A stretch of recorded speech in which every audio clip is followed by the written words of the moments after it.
Hello everyone, welcome to this video, and in this video I'm going to show you how you can see the comments over on the YouTube TV app.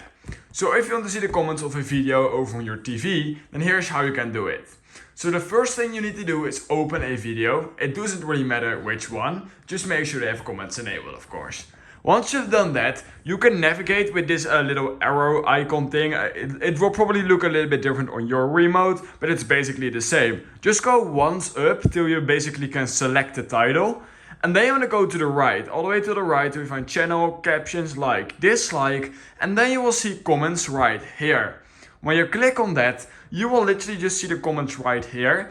And in order to actually add a comment, you will need to be able to actually be over on your mobile or computer in order to leave a comment. But you can still actually view the comments using the TV app. So you can't leave a comment over on the TV app, but you will be able to actually view them, which is quite cool. You can just scroll up and down just like this. And that's basically how you can view comments. And if you then click on that comment, you'll also be able to see the replies of that actual comment.